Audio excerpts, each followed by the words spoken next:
इस कहानी की लेखिका है शिखा श्रीवास्तव अनुराग। रचित अपने पापा की पुरानी फाइलों में कुछ जरूरी कागजात ढूंढ रहा था, तभी उसके हाथ में कुछ पेपर्स आए जिन पर खून के छींटे थे। रचित ने हैरानी से उन कागजों को देखा और उन्हें पढ़ने की कोशिश करने लगा। उन पर लिखे हुए बहुत से अक्षर लगभग मिट चुके थे। फिर भी जब उसने किसी तरह उन्हें पढ़ा तो हैरान रह गया। ये कागज किसी बंगले के थे जिसे उसके पापा ने वर्षों पहले खरीदा था।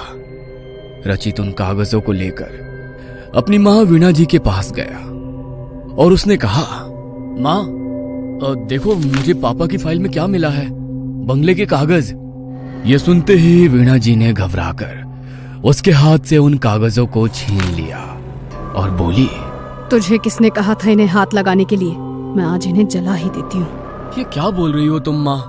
पहले तो मुझे ये समझ में नहीं आ रहा है कि जब पापा के पास ये बंगला था तब आज तक हम सब इस सड़े हुए किराए के मकान में क्यों रह रहे हैं?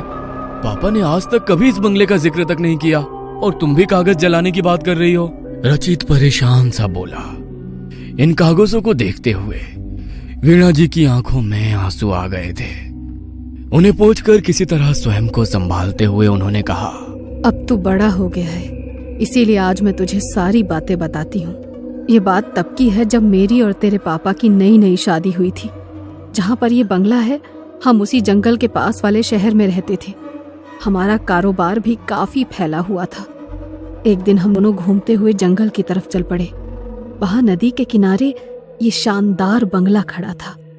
ये बंगला इतना सुंदर था कि एक ही नजर में मुझे भा गया और मैंने इसे खरीदने की जिद ठान ली। तेरे पापा ने मेरी इस जिद को पूरा भी कर दिया और जल्दी ही ये बंगला हमारा हो गया। हम अक्सर सप्ताह के अंत में वहां रहने जाते थे। एक दिन बंगले को सजाते हुए मेरी नजर एक पेंटिंग पर पड़ी जो इसी बंगले की थी, पर वो बहुत ही पुरानी और डरावनी थी। मैंने उसे दीवार से उतारा और कूड़ेदान में फेंक दिया। ऐसा करते ही मानो बंगले में तूफान आ गया। उसकी दीवारों में दरारें पड़ गईं और वहां से खून रिसने लगा। इससे पहले कि हम कुछ समझ पाते, अलमारी से निकलकर बंगले के कागज हमारे सामने हवा में नाचने लगे और उन पर खून के छींटे पड़ने लगे।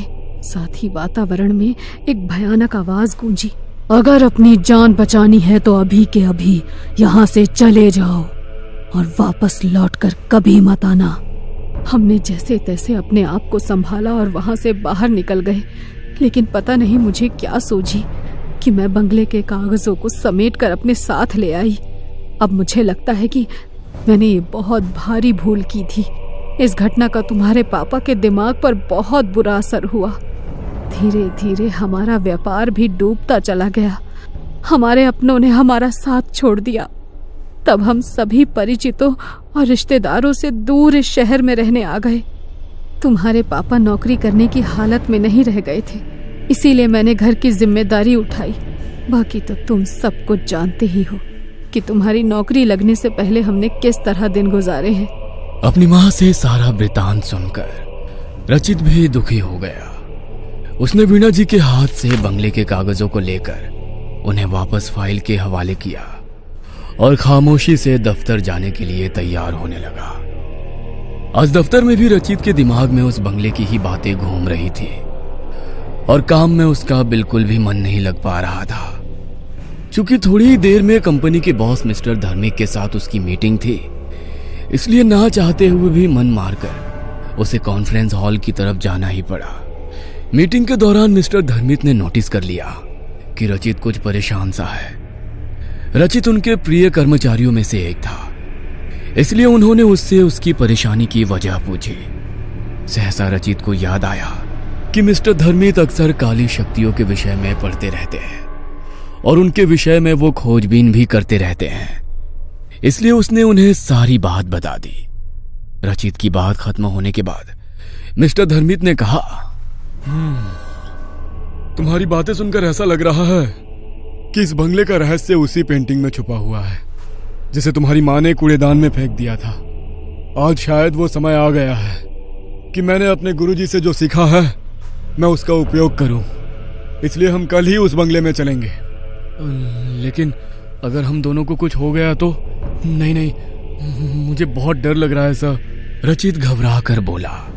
धर्मित ने उसे समझाते हुए कहा, डरो मत, हमें कुछ नहीं होगा। मैं आज रात कुछ विशेष पूजा करके हमारी सुरक्षा का सारा इंतजाम कर लूंगा। अब तुम घर जाकर आराम करो, मैं भी आज छुट्टी लेकर अपने घर जा रहा हूँ। घर आकर जब रचित ने वीणा जी को मिस्टर धर्मित के साथ बंगले में जाने की बात बताई, तब उन्होंने उसे रोकने की बहुत कोशिश की, लेकिन रचित को मिस्टर धर्मित पर पूरा भरोसा था। अगले दिन तय समय पर मिस्टर धर्मित रचित के घर आए। वीणा जी ने उन्हें भी समझाने की बहुत कोशिश की, लेकिन मिस्टर धर्मित ने कहा, आंटी आप घबराइए मत, ईश्वर चाहेंगे तो आपका बंगला जल्द ही आपको वापस मिल जाएगा। बस आप बंगले के कागज मुझे दे दीजिए। अब वीणा जी कोई प्रतिरोध नहीं कर पाई और उन्होंने कागज लाकर मिस्टर धर्मित को सौंप दिया। मिस्टर धर्मित ने उन कागजों को संभाल कर अपने बैग में रखने के बाद रचित के गले में अभिमंत्रित किया हुआ एक लॉकेट पहना दिया। वैसा ही लॉकेट उनके गले में भी था। चाहे कुछ भी हो जाए रचित, इस लॉकेट को तुम अपने गले से मत उतारना। ये अगले 48 घंटों तक हमें बुरी शक्तियों से बचाकर रखेगा और हमें नींद भी नहीं आने देगा। मिस्टर धर्मित के कहने पर रचित ने हामी भर दी। 7 घंटों के लंबे सफर के बाद मिस्टर धर्मित और रचित की गाड़ी उस बंगले के बाहर खड़ी थी। यह बंगला पूरी तरह से उजाड़ हो चुका था। उन दोनों ने जैसे ही बंगले के अंदर जाने के लिए उसका दरवाजा खोला, वहां तेज आंधी शुरू हो गई। फिर भी वो दोनों डरे नहीं और मजबूती से एक दूसरे का हाथ थामकर बंगले में प्रवेश कर गए। बंगले के अंदर घोप अंधेरा था, लेकिन मिस्टर धर्मित पूरी तैयारी के साथ वहां आए थे।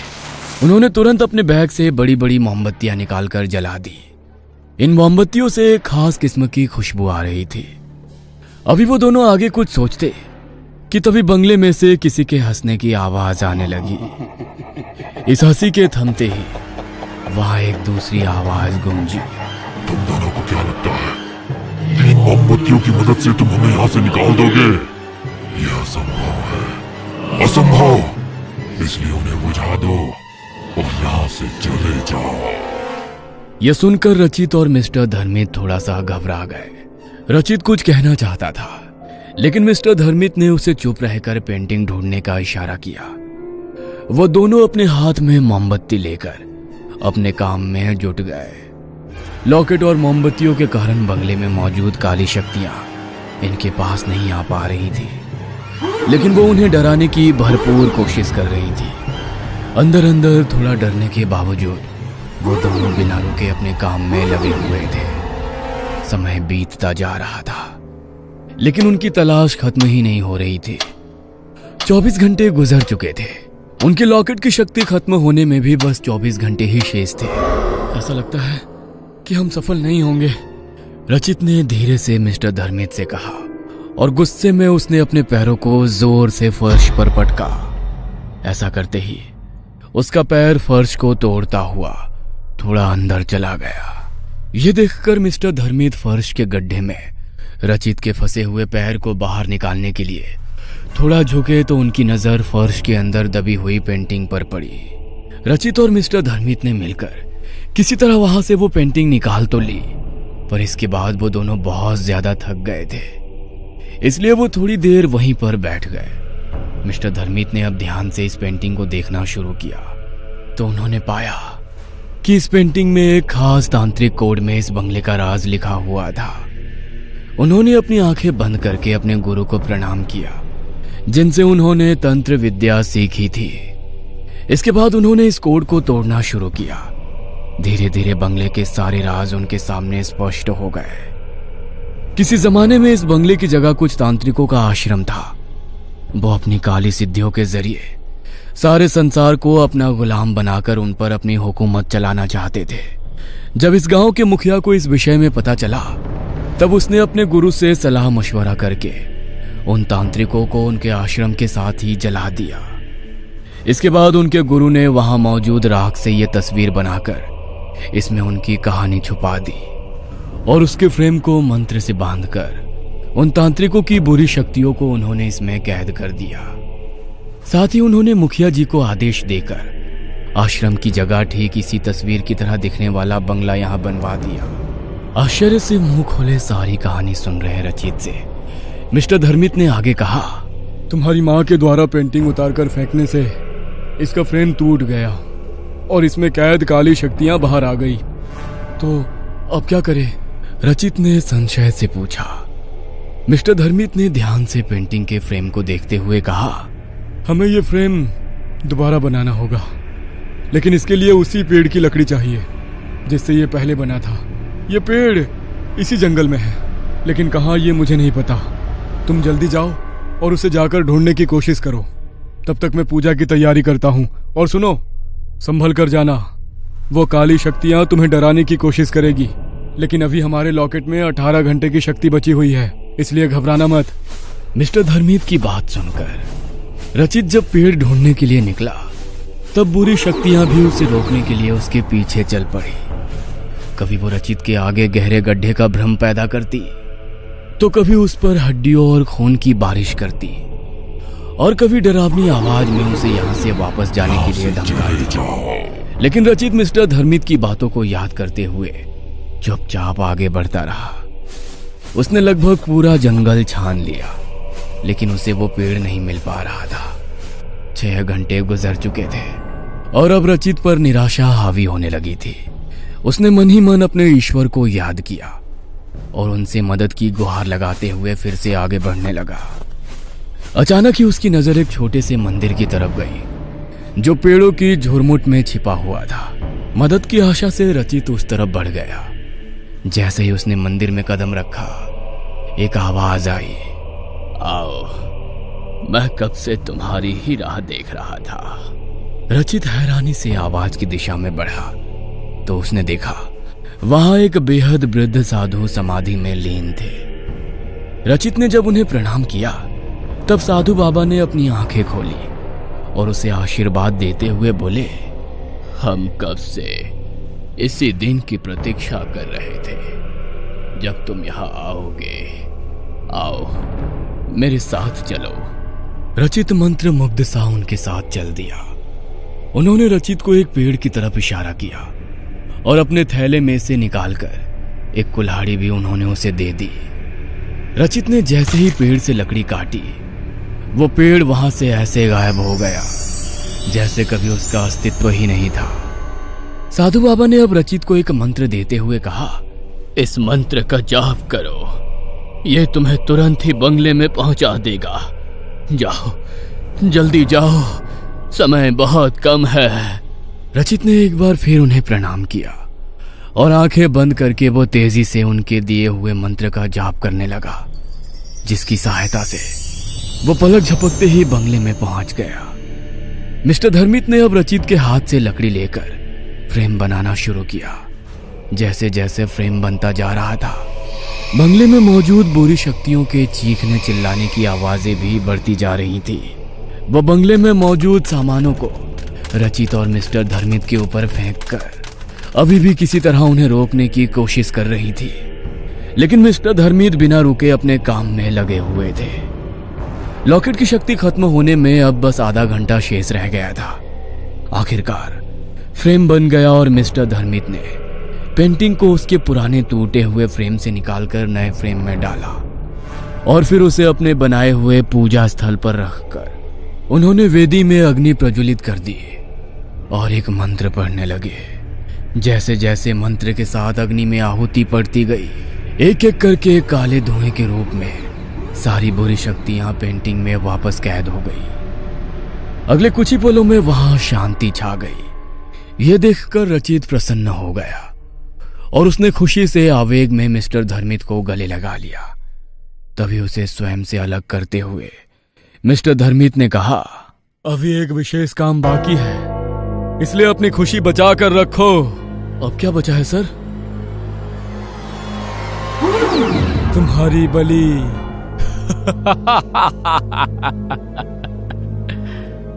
ये कहकर धर्मित अट्टहास करने लगा और देखते ही देखते उसने रचित को रस्सियों में बांध दिया। इसके बाद उसने अपने बैग से बंगले के कागज को निकालकर हवन वेदी के पास रख दिया। रचित ये सब देख सुनकर बुरी तरह घबरा गया था। उसने देखा कि धर्मित की आंखों में खून उतर आया था और उसका चेहरा बहुत ही भयानक लगने लगा था। रचित को कुछ भी समझ में नहीं आ रहा था कि अब वो करे तो क्या करे। तभी धर्मित ने कहा, चलो, तुम्हारी बलि देने से पहले मैं तुम्हारी जिज्ञासा दूर कर देता हूं। मैं इन तांत्रिकों का मुखिया था जो इस जगह पर बने हुए आश्रम में जलकर मर गए। यह सब मुझसे नफरत करते थे और मेरी सिद्धियां छीनना चाहते थे। इसलिए मैंने अपनी सिद्धियों को यहीं जमीन में छुपा दिया था। जिस दिन यहां आग लगाई गई उस दिन मैं यहां से बाहर गया हुआ था, इसलिए संयोग से मैं बच गया। जब इस जगह से जुड़ा विवादित मामला ठंडा पड़ गया तब मैं यहां छुपाई गई अपनी सिद्धियों को वापस लेने आया। लेकिन तब मुझे पता चला कि इस जगह को पवित्र मंत्रों की शक्ति से बांध दिया गया था। अब मैं चाह कर भी कुछ नहीं कर सकता था, इसलिए चुपचाप मैं सही समय की प्रतीक्षा करता रहा। फिर एक दिन तुम्हारे माँ पापा यहाँ आए और तुम्हारी माँ ने पेंटिंग के फ्रेम को तोड़कर मंत्रों की शक्ति को खत्म कर दिया। लेकिन तब भी मैं इस जगह पर मौजूद अपनी शक्तियों को वापस नहीं पा सका, क्योंकि वो खून के छींटों के रूप में बंगले के कागज के साथ जा चुके थे। अब मैंने अपने गुरु की शरण ली। तब उन्होंने अपनी शक्ति से मुझे तुम्हारे विषय में बताया। अपने गुरु के आशीर्वाद से मैं कोई भी रूप ले सकता हूँ, इसलिए दुनिया से छुपने के लिए मैंने ये रूप लिया और तुम इंसानों के बीच रहकर तुम्हारी तरह काम करते हुए मैं तुम्हारे बड़े होने की राह देखने लगा। जैसे ही तुम्हारे कॉलेज में प्लेसमेंट शुरू हुआ मैं वहां पहुंच गया और मैंने तुम्हें अपने दफ्तर में नौकरी देकर तुमसे नजदीकियां बढ़ानी शुरू कर दी। इससे पहले कि मैं सही अवसर देखकर तुमसे इस बंगले के विषय में पूछता, तुमने खुद ही मुझे उसके बारे में बताकर मेरा काम आसान कर दिया। अब इन सभी मृत तांत्रिकों की शक्ति भी मेरे वश में आ चुकी है, जो कभी मुझसे मेरी शक्तियां छीनना चाहते थे। बस एक इंसान अर्थात तुम्हारी बलि देते ही मैं इस असीम शक्तियों का स्वामी बन जाऊंगा और ये सारी दुनिया मेरी मुट्ठी में कैद होगी। आप ऐसा नहीं कर सकते। अगर मैं वापस अपने घर नहीं पहुंचा तो मेरी मां पुलिस में जाएगी और तब आप पकड़े जाएंगे। रचित ने हिम्मत जुटाकर कहा। प्रत्युत्तर में धर्मित ने हंसकर कहा, जब तक तुम्हारी मां को तुम्हारे हश्र की खबर होगी तब तक मैं सर्वशक्तिमान बन चुका होऊंगा। रचित को अब अपनी मौत साक्षात सामने नजर आ रही थी। उसने अपनी आंखें बंद करके अपने माँ पापा और ईश्वर को याद किया। उसे पछतावा हो रहा था कि काश उसने अपनी माँ की बात मान ली होती और यहां ना आया होता, पर अब क्या हो सकता था। इसलिए वो चुपचाप अपनी नियति की प्रतीक्षा करने लगा। धर्मित ने अब वापस मंत्र पढ़ना शुरू किया। जैसे ही उसने रचित पर अभिमंत्रित राग फेंकनी चाहिए तभी आवाज आई, रुक जाओ। धर्मित के साथ साथ रचित ने भी चौंक कर अपनी नजरें उठाई तो सामने वही साधु बाबा खड़े थे जो जंगल में रचित को मिले थे। उन्होंने तत्काल अपनी शक्ति से रचित के बंधन को खोल दिया और उसी बंधन में उन्होंने धर्मित को बांध दिया। इसके पश्चात साधु बाबा ने कहा, अपने साथियों की बिखरी हुई शक्तियों को तू ही समेट सकता था, इसलिए मैं अब तक रुका हुआ था। अब जब तूने इन सबको वापस फ्रेम में कैद कर दिया है तो अब तेरे नष्ट होने की घड़ी भी आ चुकी है।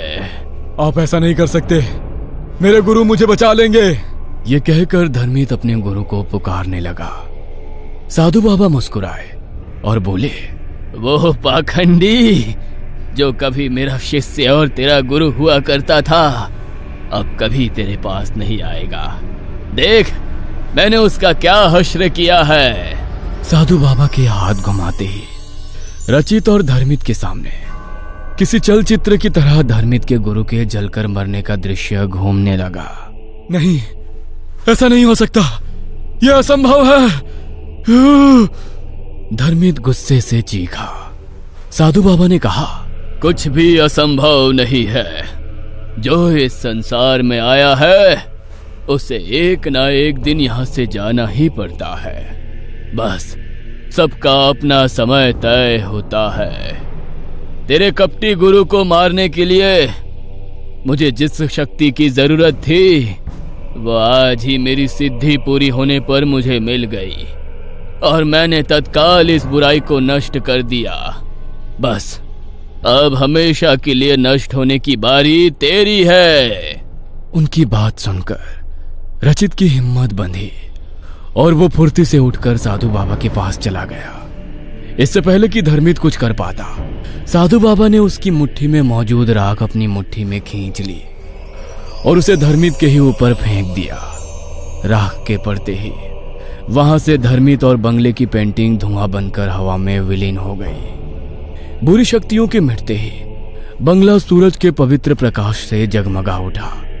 साधु बाबा ने रचित को आशीर्वाद देते हुए कहा, अब यह बंगला हर तरह की समस्या से मुक्त हो चुका है।